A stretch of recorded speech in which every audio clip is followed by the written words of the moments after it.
بسم اللہ الرحمن الرحیم۔ تاریخ عالم میں آسمان دنیا نے وہ دن بھی دیکھا ہے جب 80 یا 83 انسانوں اور جانوروں کے ایک ایک جوڑے کے سوا بھری کائنات میں پیغمبر کے بیٹے کنعان سمیت سب کچھ سیلاب کے بے رحم موجوں میں غرق اور تباہ و برباد ہو کر رہتی دنیا تک آنے والے انسانوں کے لیے نشان عبرت بن گیا تھا۔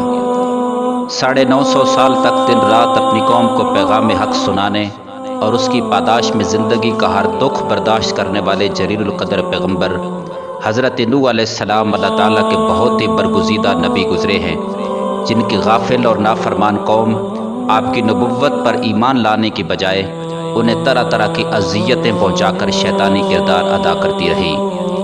محترم سامعین کرام، کئی بار تو ایسا بھی ہوا اس ظالم قوم نے اللہ کے اس مقدس نبی کو اس قدر اذیت پہنچائی کہ پتھر مار مار کر آپ کو بے ہوش کر دیا، مگر اس سب کچھ کے باوجود آپ مسلسل ان کی ہدایت کی دعا فرماتے رہے۔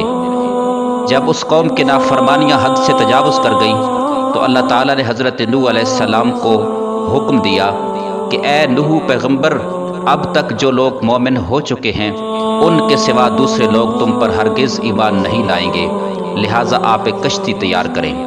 حکم الہی سنتے ہی حضرت نوح علیہ السلام کشتی تیار کرنے لگے جو 80 گز لمبی اور 50 گز چوڑی تھی۔ طویل عرصے کی مسلسل جد و جہد کے بعد لکڑی کی یہ تاریخی کشتی تیار ہوئی۔ جب حضرت نوح علیہ السلام کشتی بنانے میں مصروف تھے تو آپ کی نافرمان قوم آپ کا مذاق اڑاتی۔ کوئی کہتا اے نوح تم لکڑہارا کب سے بن گئے ہو؟ کوئی یہ کہتا اے نوح اس زمین پر تم کشتی کیسے چلاؤ گے جس میں وافر پانی کا وجود ہی نہیں؟ غرض طرح طرح سے آپ کا مذاق اڑایا جاتا تھا اور آپ ان کے جواب میں صرف یہی فرماتے کہ اے نافرمانو، آج تم میرا مذاق اڑا رہے ہو، لیکن جب خدا کا عذاب طوفان کی شکل میں آئے گا تو پھر تمہیں حقیقت کا پتہ چل جائے گا۔ محترم سامعین کرام، اللہ تعالیٰ نے وحی کے ذریعے طوفان آنے کی یہ نشانی بتا دی کہ آپ کے گھر کے تنور سے پانی ابلنا شروع ہو جائے گا۔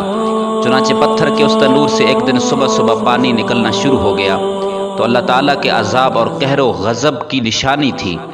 تو حضرت نوح علیہ السلام نے کشتی میں درندوں، چرندوں، پرندوں اور مختلف قسم کے حشرات الارض کا ایک ایک جوڑا سوار کرا دیا، اور اہل ایمان بھی اس کشتی میں سوار ہو گئے جن کی کل تعداد 80 کے قریب تھی۔ حضرت نوح علیہ السلام کی ایک بیوی جس کا نام وعیلہ تھا وہ بھی آپ پر ایمان نہیں لائی، اسی طرح آپ کا بیٹا کنعان وہ بھی ایمان نہیں لایا تھا۔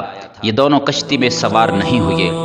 زمین سے پانی کے چشمے پھوٹ پڑے اور سیاہ بادلوں نے زمین کو گھیر لیا، اور مسلسل کئی دنوں تک موسلا دھار بارش برستی رہی، اور آسمان سے برسنے والا بارش کا پانی اور زمین سے نکلنے والے پانی کے دھاروں نے زمین پر ایسا سیلاب برپا کیا کہ 40-40 گز اونچے پہاڑوں کی چوٹیاں بھی ڈوبنے لگیں۔ حضرت نوح علیہ السلام مومنین کی کل جماعت کے ہمراہ کشتی میں سوار تھے۔ اس طوفان نے زمین پر وہ تباہی مچائی کہ 80 یا 83 مومنین کے سوا ساری قوم غرق ہو کر ہلاک اور تباہ و برباد ہو گئی، اور ان کا نام و نشان ایسا مٹا کہ ان کے وجود کا کوئی حصہ بھی باقی نہ رہا۔ حضرت نوح علیہ السلام کی کشتی طویل عرصے تک طوفانی موجوں پر ایک کمزور تنکے کی مانند ہچکولے کھانے کے بعد عراق کے شہر جزیرہ کے قریب جودی پہاڑ پر آ کر ٹھہر گئی۔ جب شیطانی قوتوں کا خاتمہ ہو گیا تو اللہ تعالیٰ نے زمین کو حکم دیا تجھ پر جس قدر پانی ہے سب اپنے اندر جذب کر لے، اے آسمان تو اپنی بارش بند کر دے۔ چنانچہ بارش رک گئی اور پانی کم ہونا شروع ہو گیا تو پہاڑوں کی چوٹیاں نظر آنے لگیں۔ دوبارہ آباد ہونے کے بعد حضرت نوح علیہ السلام اور آپ پر ایمان لانے والوں کی نسل میں بے پناہ برکت ہوئی، حتیٰ کہ آپ کی اولاد تمام روئے زمین پر پھیل کر آباد ہو گئی۔ اس لیے حضرت نوح علیہ السلام کا لقب آدم ثانی بھی ہے۔ مسلمانوں، حضرت نوح علیہ السلام کے اس واقعہ میں بڑی بڑی عبرتوں کے سامان موجود ہے جن سے مومنین کے قلوب انوار و تجلیات سے منور اور روشن ہو جاتے ہیں، اور اللہ تعالیٰ کی نافرمانی اپنی منمانی کرنے والے شیطان کے پیروکاروں کے سر ندامت سے جھک جاتے ہیں۔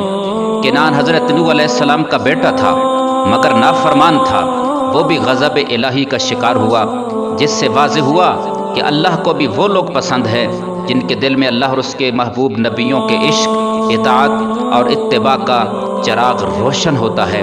اگر کسی کے دل میں یہ چراغ شعلہ زن نہیں خواہ وہ کتنا ہی عزیز اور قریب کیوں نہ ہو، وہ اللہ کے قہر کا شکار ہو جاتا ہے۔ اللہ کے نافرمان شیطان کے پیروکار عذاب الہی میں گرفتار ہو کر ہمیشہ نیست و نابود ہو جایا کرتے ہیں۔ اللہ کریم سے دعا ہے کہ وہ ہمیں شریعت مطہرہ کی سچی اور صحیح اطاعت و اتباع کی توفیق نصیب فرما کر دنیا و آخرت کے عذاب اور آزمائشوں سے محفوظ فرمائے۔ آمین ثم آمین یا رب العالمین۔